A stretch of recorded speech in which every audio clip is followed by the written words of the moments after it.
할렐루야. 네, 옆 사람하고 인사하겠습니다. 오직 예수님밖에 없습니다. 네.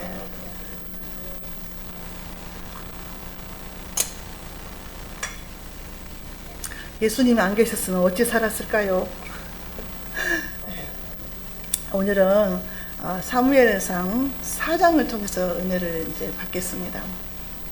우리가 지난주에 3장에서만 해도 사무엘이 나이가 한 12살쯤 되었다 그랬어요. 하나님의 말씀이 희귀한 시대, 그 시대에 하나님의 말씀이 없어요. 사람들의 가슴 속에 하나님의 말씀이 없는 그런 희귀한 시대라 말을 듣지를 않으니까 하나님도 말씀을 안 하시고 입을 닫아버린 그런 상태. 그런 시대에 하나님의 말씀이 어린 사무엘 한 12살쯤 됐다고 그러는데, 사무엘에게 말씀이 임해서 내가 엘리의 가정을 영원토록 징계하겠다 이렇게 말씀하셨잖아요. 엘리의 가정은 대제사장 집이잖아요. 엘리는 대제사장이고 아들 홈니와 비느하스는 제사장들이었어요. 그러니까 담임 목사님과 부목사님 같은 그런 이제 직분을 갖고 있었단 말이죠. 근데 엘리의 두 아들들이 하나님의 예배를 짓밟았다 그랬어요.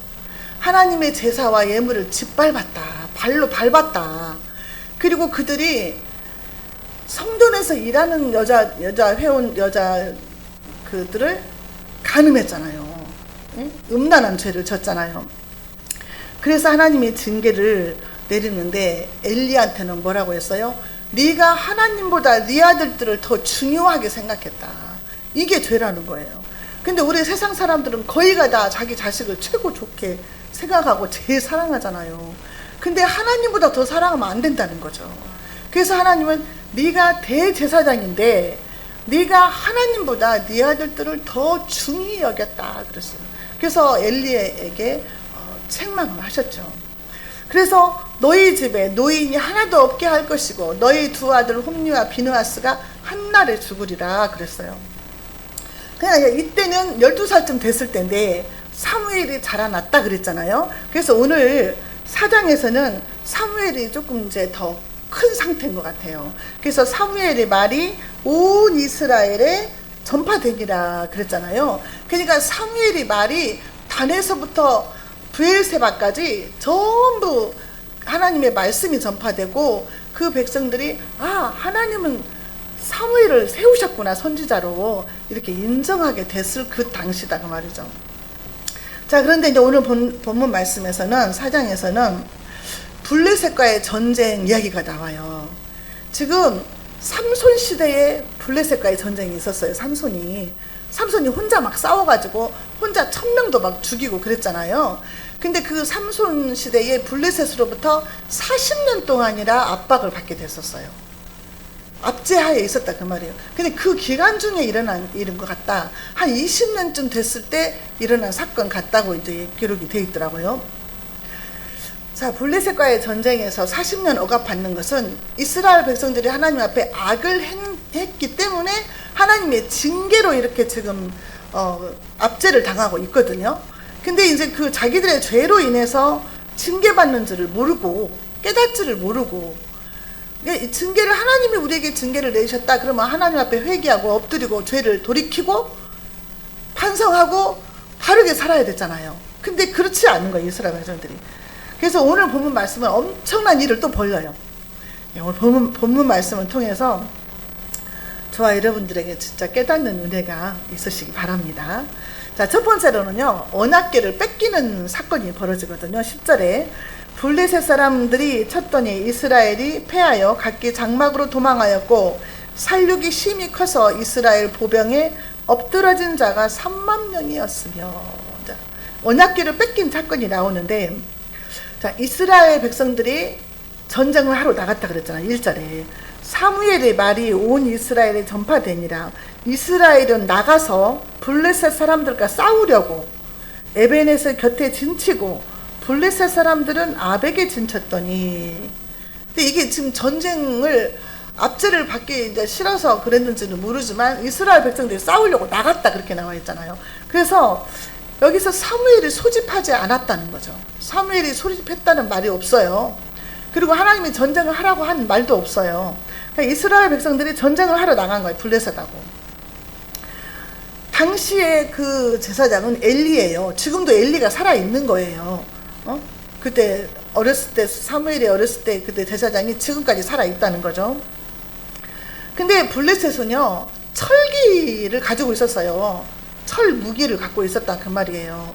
그러니까 얼마나 강해요. 그 강한 블레셋과 전쟁을 하겠다는 건데, 삼손이 블레셋과 싸울 때에 이스라엘 백성들이 어떻게 했어요?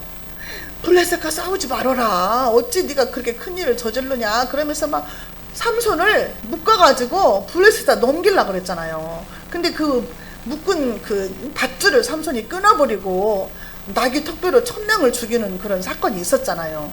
그냥 그때 삼손이 싸울 때는 이스라엘 백성들이 가만히 있었어요. 싸우지 말아라 그러고. 근데 지금 블레셋 사람들하고 싸우겠다고 일어난 거예요. 그래서 이 시기를 이제 한 20년쯤 됐다 이렇게 이제 얘기를 하고 있잖아요.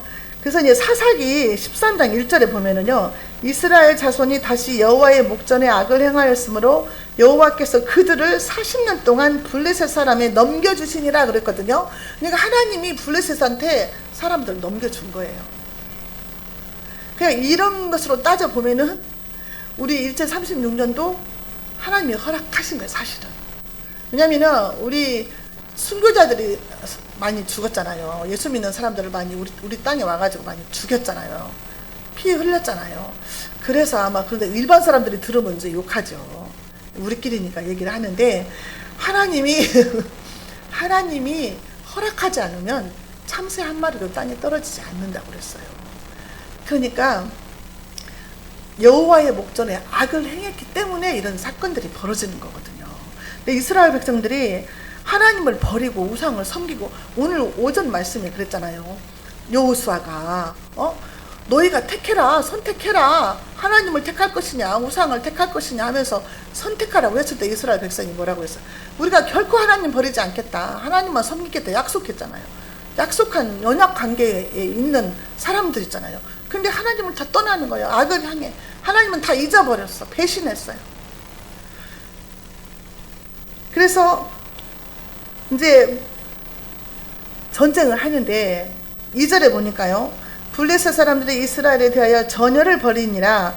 그 둘이 싸우다가 이스라엘이 블레셋 사람 앞에서 패하여 그들에게 전쟁에서 죽임을 당한 군사가 4,000명가량, 4,000명이 죽었으면 엄청나게 많이 죽은 거거든요.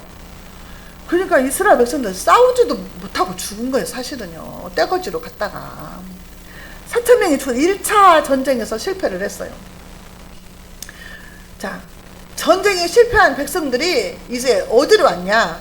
이스라엘 장로들 앞에 모였다 그랬어요.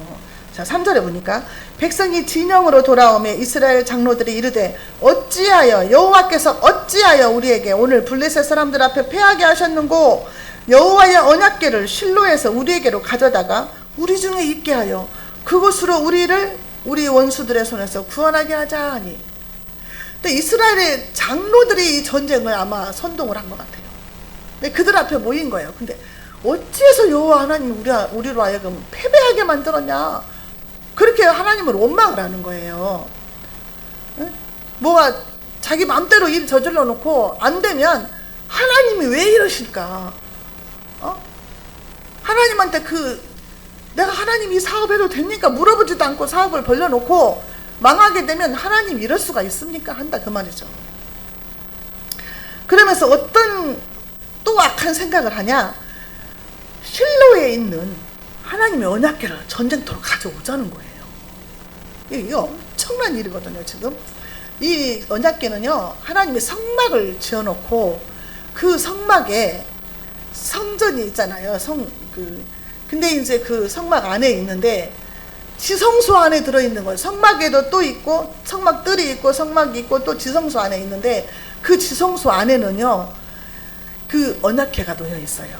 그리고 언약궤 위에 천사의 날개를 모양을 하고 그 밑에 상자가 있잖아요.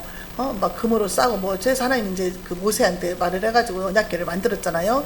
거기에 이제 하나님의 법궤, 돌판으로 만든 십계명이 들어있고 아론의 쌍난 지팡이, 그 다음에 만나 항아리가 들어있잖아요. 3가지가 거기가 이제 지성소에 들어있는데, 하나님이 뭐라고 그랬어요? 내가 거기에 임재하겠다 그랬어요. 그러니까 하나님이 임재하는 곳이에요. 거기가 언약궤 위에 속죄소 거기에 하나님이 임재하는 곳인데 대제사장도 1년에 한 번밖에 못 들어가요. 거기는.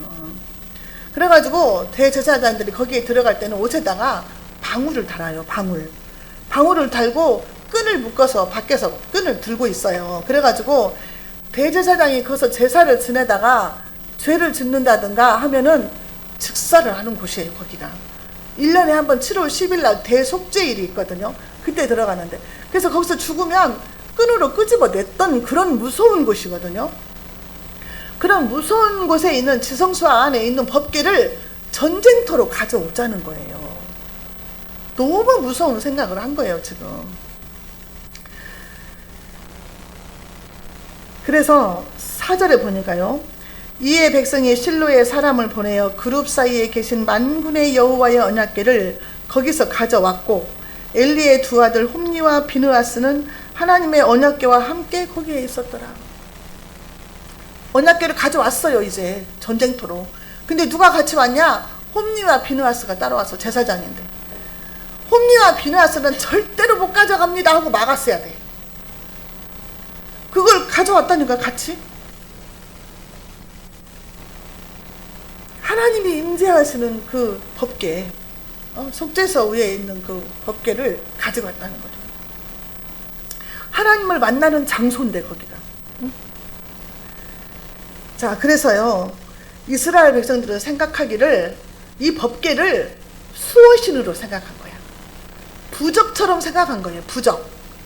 여러분도 그러잖아요. 부적은 갖고 다니면 뭐 장수하고 뭐 이런 부적 팔잖아요. 점쟁이들이. 근데 이 법궤를 부적처럼 생각하고 수호신으로 생각한 거야. 이 법궤를. 우리가 소중하게 생각하는 십자가도요. 그냥 상징일 뿐이지 신이 아니잖아요. 그냥 상징으로 목에다 걸고 다니고 십자가 그 차 속에다가 걸고 나는 예수 믿는 사람이다 이걸 나타내는 것이지 그게 신은 아니잖아요. 근데 이스라엘 사람들이 그 신으로 생각한 거죠. 사실은 성경책도 하나님이 말씀이 있어서 우리가 그 말씀에 감동을 받고 말씀이 내게 새겨지고 능력이 나타나는 거지 그냥 세상 사람들이 볼 때는 이게 그냥 종이하고 책이에요. 이게 신은 아니다 그 말이에요.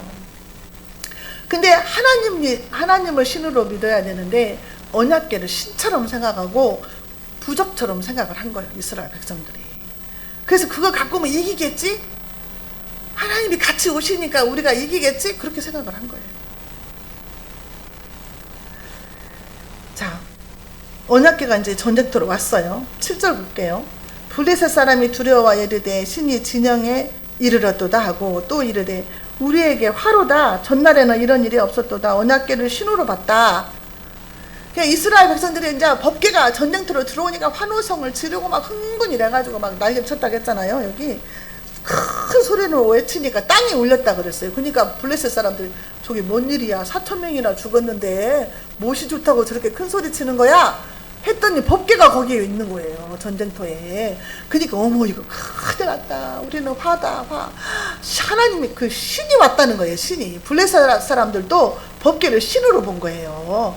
그 신들이 왔으니 우리는 큰일 났다. 우리는 화가 당하겠다. 그 신은 이스라엘을 애굽에서 건져내고 막 그 징계를 내리고 재앙을 내리고 그런 신 아니냐. 무서운 신 아니냐. 근데 그 신이 이스라엘 전쟁터에 와 있으니 우리는 이제 꼼짝없이 죽었다 그러면서 뭐라 그러냐. 이스라엘 이제한테 그 블레셋 사람들이 자기 이제 백성들한테 군인들한테 말을 하는 거죠. 9절에 너희 블레셋 사람들아 강하게 되며 대장부가 되라. 너희가 히브리 사람의 종이 되기를 그들이 너희의 종이 되었던 것 같이 되지 말고 대장부 같이 되어 싸우라. 야 이제 큰일 났다. 정신을 바짝 차려라. 이제 큰일 났다. 빨리 정신을 바짝 차리고 우리가 그렇지 않으면 히브리 사람이 종이 될 것이니까 대장부가 되어서 힘써 싸우라. 막 그러면서 자극제가 된 거지. 이제 자극제가 됐어요.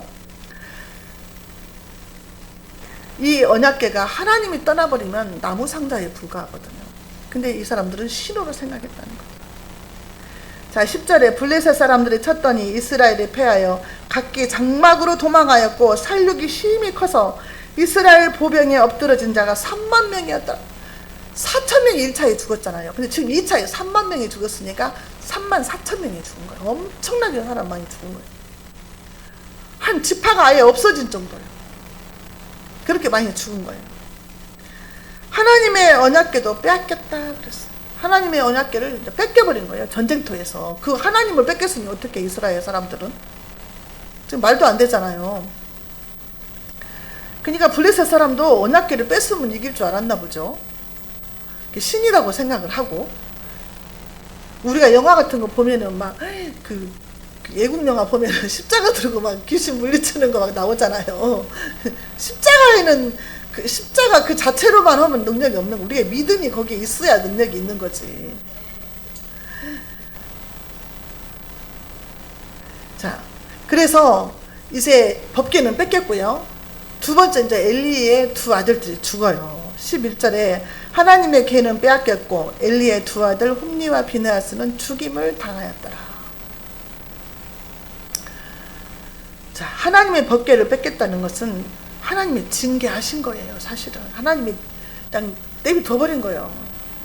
너 알아서 해라 하고 손 뗀 거예요. 손 뗀 거.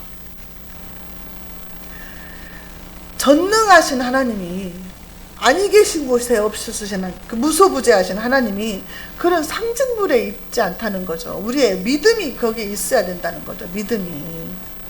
이 이스라엘 사람들은 하나님에 대한 믿음은 없는 거예요. 믿음이 없으니까 하나님의 말씀을 지키지도 않아요. 지금 엘리는 사무엘이 12살 때 그런 하나님의 경고를 받았잖아요. 그럼 벌써 바꿔줬어야 맞아요. 엘리와 두 아들들 벌써 변화가 됐어야 맞다고 회개하고. 근데 그런 내용이 하나도 없잖아요. 엘리의 두 아들 홈니와 비느하스가 이제 11절에서 죽어요. 근데 2장 25절에서 보면은요, 하나님이 홈니와 비느하스를 죽이기로 작정하셨다 그랬어요.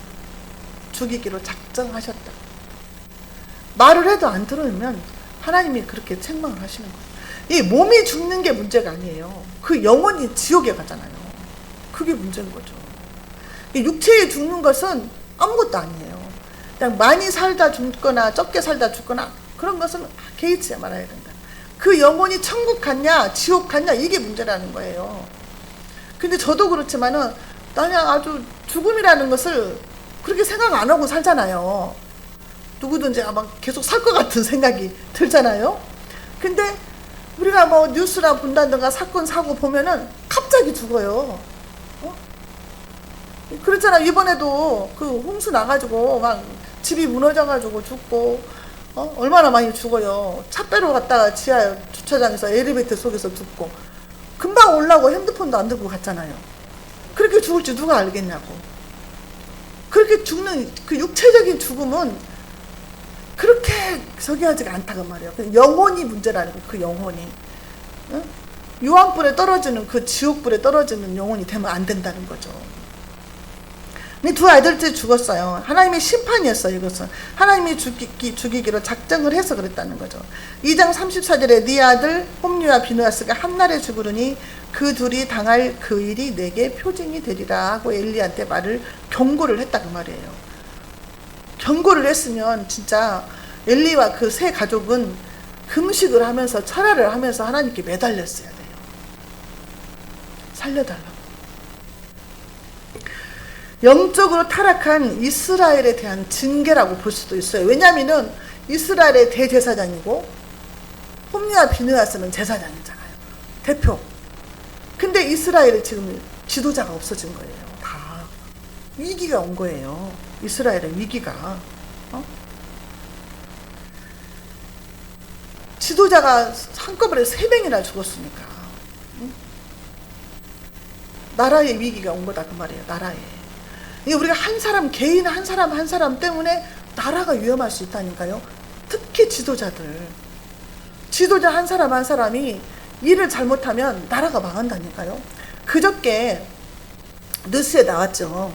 성소수자, 동성연애자가 신성욱인가 켜요. 그 사람이 남자끼리 결혼을 했어요.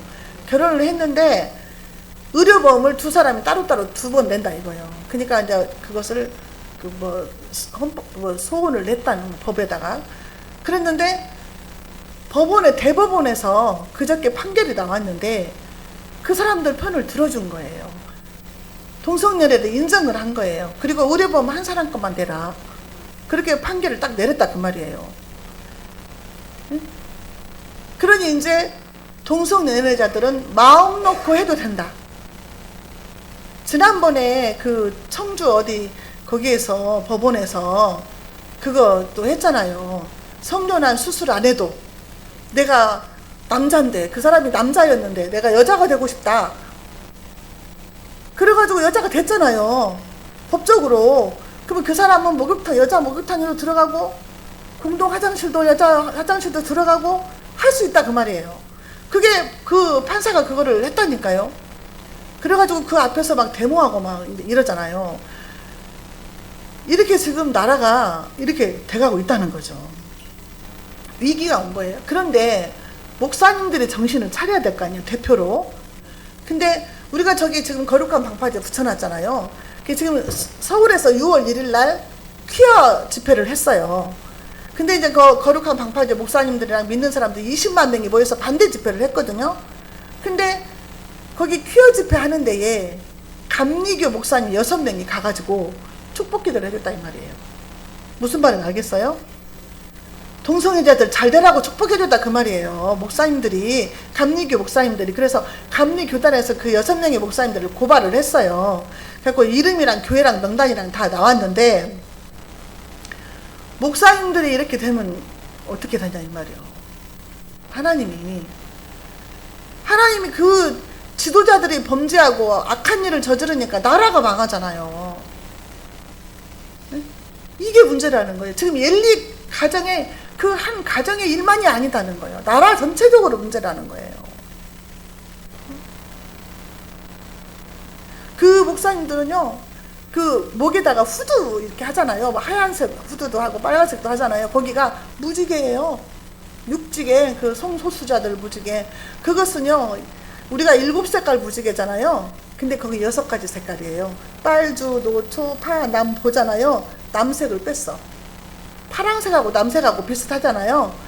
남색을 빼고 빨주, 노, 초, 파, 보 이렇게 6개. 그래서 그 6개 무지개 있는 것을 후드를 딱 걸치고 가서 예배하고 거기서 저기 축복기도 해주고 그래요.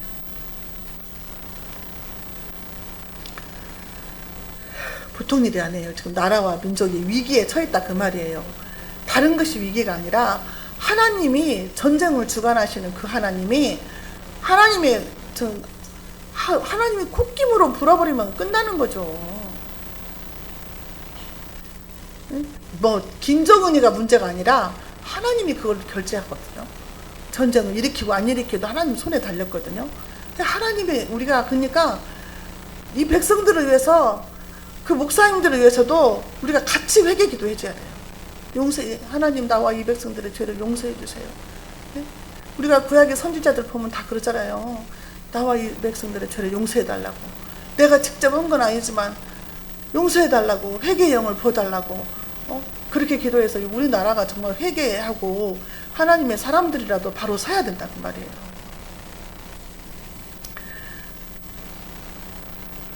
자, 그래서 전쟁터에서 한 사람이 이 일을 이제 백성들한테 알리려고 달려오죠. 12절에 당일에 어떤 베냐민 사람이 진영에서 달려나와 자기의 옷을 찢고 자기의 머리에 티끌을 덮어 쓰고 실로에 이르니라. 13절 그가 이를 때에 엘리가 길렵 자기의 의자에 앉아 기다리며 그의 마음이 하나님의 괴로 말미암아 떨릴 즈음이라. 그 사람이 성읍에 들어오며 알림에 온 성읍이 부르짖는지라. 그 사람이 와가지고 말하잖아요. 응? 소식을 전했잖아요. 하나님의 법궤는 뺏기고 홈리와 비나스는 죽었다. 그러니까 온 성이 다 부르짖고 우는 거예요. 자, 17절에 소식을 전하는 자가 대답하여 이르되 이스라엘이 블레셋 사람 앞에서 도망하였고 백성 중에는 큰 살육이 있었고 당신의 두 아들 홈니와 비느하스도 죽임을 당하였고 하나님의 괴는 빼앗겼나이다. 자, 사무엘상 그 전주에 지난주에 3장 11절에서 여호와께서 사무엘에게 이르시되 보라 내가 이스라엘 중에 한 일을 행하리니 그것을 듣는 자마다 두 귀가 울리리라 그랬거든요. 이 엄청난 사건을 듣는 자마다 너무 충격이 크고 공포스러워서 귀가 멍멍해지고 울릴 것이다 이렇게 예언을 하셨어요. 근데 그 사건이 벌어진 거예요. 18절에 하나님의 괴를 말할 때에 엘리가 자기 의자에서 뒤로 넘어져 문 곁에서 목이 부러져 죽었으니 나이가 많고 비대한 까닭이라. 그가 이스라엘의 사사가 된 지 40년이었더라. 40년 동안 목회를 했는데 실패한 거예요. 엘리의 아버지 대사장도 죽고, 아버지 대사장도 죽고, 그 아들들도 죽고, 이스라엘의 지도자들이 다 지금 죽은 상태라고 말이죠. 자, 엘리의 가족 중에 누가 남았냐? 자, 19절에 그의 며느리, 이제 엘리의 며느리인 비느하스의 아내가 임신하여 해산 때가 가까웠더니 하나님의 괴를 빼앗긴 것과 그의 시아버지와 남편이 죽은 소식을 듣고 갑자기 아파서 몸을 굽으려 해산하고. 자, 비느하스, 홈니와 비느하스 중에 비느하스가 둘째잖아요. 비느하스가 죽었다는 소식을 들은 거예요. 시아버지가 죽고. 근데 임신해서 해산 때가 됐는데 갑자기 배가 아파서 아기를 낳게 된 거예요. 근데 이제 둘째 며느리가. 근데 이 며느리가 20절에 어떻게 됐냐? 죽어갈 때에, 아기를 낳다가 이제 죽어요. 죽어갈 때에 곁에 서 있던 여인들이 그에게 이르되 두려워하지 말라. 네가 아들을 낳았다 하되 그가 대답하지도 아니하며 관념치도 아니하고. 21절에 이르기를 영광이 이스라엘에서 떠났다 하고 아이의 이름을 이가봇이라 하였으니 하나님의 괴가 빼앗겼고 그의 시아버지와 남편이 죽었기 때문이며 하나님의 영광이 떠났다 하면서 죽어가면서 아기 이름을 이가봇이라고 지었단 말이에요. 하나님의 영광이 떠나면 죽어요. 성령이 떠나면 죽어요, 우리. 그러니까 다윗이 죄를 짓고도 뭐라고 기도했어요? 주의 성신을 거두지 마옵소서 그랬잖아요. 주의 영, 하나님의 영이 내게 없으면 난 죽는 거예요. 그러니까 이 촛대를 옮기지 않게, 하나님이 촛대를 옮겨버린다 그랬잖아요. 첫사랑을 잃어버리면. 우리가 하나님을 사랑하는 마음을 잃어버리고 다른데 마음을 뺏기고 우상을 섬기고 하나님을 버렸다. 그럼 하나님도 촛대를 옮겨버린다는 거죠. 성령을 거두어 가신다는 거죠. 그렇게 되면 망한다는 거죠. 그래서 하나님의 영광이 떠났다 해서 이가봇이라고 했는데, 그 보면은요, 이가봇을 낳기 전에 또 아들이 하나 있었어요. 비느하스에게. 그 이름이 아히둡이라는 아들이 하나 있었다 그 말이에요. 그래서 언제까지 이제 그 후손들이 이어가느냐면은 당장에 다 멸절하는 게 아니고 젊어서 죽는다 그랬잖아요. 노인이 없을 때. 그것은 이제 이루어지는데, 자, 사무엘상 22장 11절 12절에 보니까 아히둡이 나오는데, 왕이 사람을 보내어 아히둡의 아들 제사장 아히멜렉과 그의 아버지의 온 집 곧 노베에 있는 제사장들을 부르매 그들이 다 왕께 이른지라. 사울이 이르되 너 아히둡의 아들아 들으라. 대답하되 내 주여 내가 여기 있나이다 그랬죠. 아히둡의 아들이 아히멜렉이에요. 응? 아히둡의 아들 제사장 아히멜렉이라고 나오잖아요. 자, 이게 이제 무슨 사건이 일어나요. 자, 사울 왕이 다윗을 죽이려고 막 쫓아다니잖아요. 그쵸? 자, 그런데 다윗이 이제 도망을 갔는데 어디로 갔냐? 높당에 이 엘리의 자손들이 높당에서 살고 있었는데 그 제사장이 있는 높당으로 피신을 가요, 다윗이. 그러니까 이제 아히멜렉이 그 다윗을 피신을 시키면서 왜 혼자 왔냐? 너 왜 이렇게 위험하게 혼자 왔냐? 하면서 배가 고프다고 하니까 그 진설병에 그 떡을 주고 물도 주고 골리앗 장군한테서 골리앗을 이겼을 때 그 장군 그 칼을 다윗에게 줬어요. 근데 이게 소문이 사울 왕한테 들어가요. 그래서 사울 왕이 아히멜렉을 부른 거예요, 제사장을. 그래가지고 이제 추궁을 하는 거예요. 네가 어찌해서 다윗하고 한 패를 먹고 나를 대적하려고 하냐? 그러면서 이제 아히멜렉한테 말을 하니까 아히멜렉이 사무엘상 22장 14절에서 아히멜렉이 왕에게 대답을 하는 거죠. 아히멜렉이 왕에게 대답하여 이르되 왕의 모든 신하 중에 다윗같이 충실한 자가 누구인지요. 그는 왕의 사위도 되고 왕의 호위 대장도 되고 왕실에서 존귀한 자가 아닙니까? 그를 왜 그러십니까? 그는 하나님 앞에 아니 그 왕한테도 정말 충실한 당신의 사위 아닙니까? 왜 당신 사위를 죽이려고 하냐? 호위 대장인데. 그러면서 바른 말을 하는 거예요. 바른 말을 하니까 사울 왕이 자 사무엘상 22장 18절에 보니까 왕이 도액에게 이르되 너는 돌아가서 제사장들을 죽이라 그래요. 죽이라 하며 에돔 사람 도액이 돌아가서 제사장들을 쳐서 그날의 세마포 에본 입은 자 85명을 죽였어요. 제사장들을 전부 다 죽인 거예요. 응? 다윗을 도와줬다고 협력했다고. 그런데 그 중에 딱 한 명이 살아나요. 자 그래서 사무엘상 20장 21절에 아히두베의 아들, 그러니까 아히두베의 아들 아히멜렉의 아들, 그러니까 아히멜렉이 바른 말 했다고 했잖아요. 그 아들 중에 하나가 피신을 하는데 그 사람의 이름이 아비아달이에요. 그 아비아달이 도망쳐갖고 다윗에 가가지고 이 소식을 알려요. 사울왕이 제사장 85명을 죽였다. 빨리 피신하라. 알렸다 그 말이에요. 그때 다윗은 쫓기는 신세잖아요. 근데 나중에 다윗이 왕이 되잖아요. 왕이 돼가지고 사무엘하 8장 17절에 보니까 아히두베의 아들 사독과 아비아달의 아들 아히멜렉은 제사장이 되고, 그러니까 그 자손들을 이제 제사장으로 이제 썼어요. 사울 왕 때, 아니 다윗 왕 때 다윗이 왕이 돼가지고. 그런데 이제 언제까지 이 아비아달이 쓰임 받았냐? 그 솔로몬 왕으로 세울 때에 이제 다윗이 이제 죽어갈 때쯤에서 이제 솔로몬을 왕으로 세워야 되는데 그 아도니아라는 사람이 나타나잖아요. 다른 형제가 나타나가지고 자기가 왕이다 하면서 막 그 지도층에 있는 사람들을 불러갖고 막 잔치 벌리고 그랬잖아요. 근데 이때에 이 아비아달이 아도니아 편을 들어요. 솔로몬 쪽으로 온 게 아니라 아도니아 편을 들어가지고 그때 이제 솔로몬이 이제 파면을 시키는 거죠. 열왕기상 2장 27절에 아비아들을 쫓아내어 여호와 제사장의 직분을 파면하니 여호와께서 실로에서 엘리의 집에 대하여 하신 말씀을 응하게 하였다 그랬어요. 이 하나님의 말씀이 아비아달까지 가서 끝나는 거예요. 얘가 젊어서 다 죽은 거예요. 노인이 하나도 없게 하겠다 그랬잖아요. 그게 젊어서 다 죽은 거예요. 그래서 여기서 이제 끝나게 되는 거죠. 오늘 우리가 이제 이 말씀을 통해서 저와 여러분들은요, 예수님이 우리를 위해서 십자가에서 죽으시고 우리가 그 예수님을 믿음으로 말미암아 저와 여러분들은 오늘날의 왕 같은 제사장이다 그 말이에요. 똑같은 다 제사장이에요. 담임 목사만 제사장이 아니고 전부 예수 믿는 사람은 제사장이다 그랬거든요. 그러면 엘리처럼 되지 말아야 된다고 말이죠. 엘리처럼. 홈리와 비느하스처럼 내 자식들이 되지 말아야 된다는 거죠. 우리가 제사장이니까 이 제사장의 역할을 잘 감당을 해야 된다는 거예요. 내 자식들, 하나님이 나에게 맡겨주신 자식들한테 하나님의 말씀을 바르게 가르쳐야 돼요.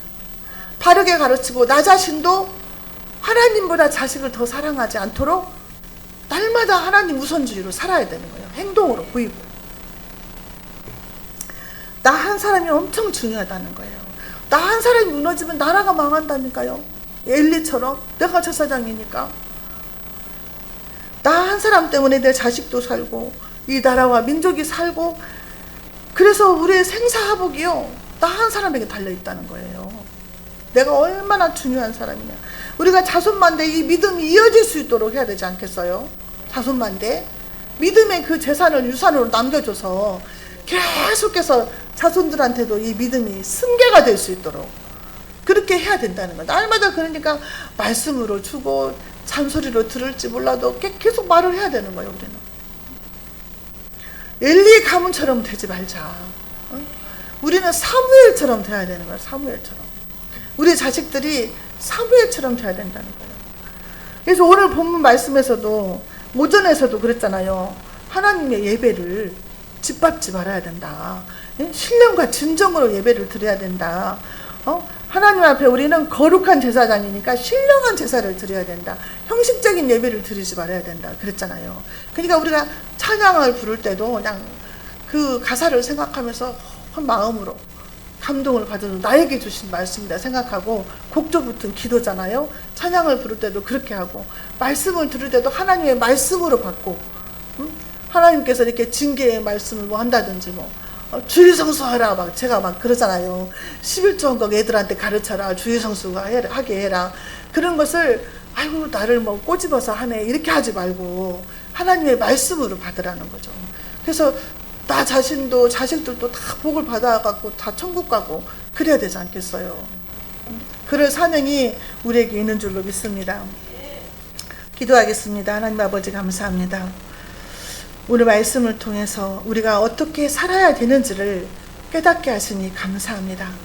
아버지 하나님, 우리가 성경 66권의 말씀대로 순종하며 살게 하시고 또한 행함으로 우리 자녀들한테도 그걸 보일 수 있게 해주셔서 우리 자녀들까지도 하나님의 말씀에 순종하는 자로 다 세워지게 하여 주옵소서. 예수님의 이름으로 기도하옵나이다.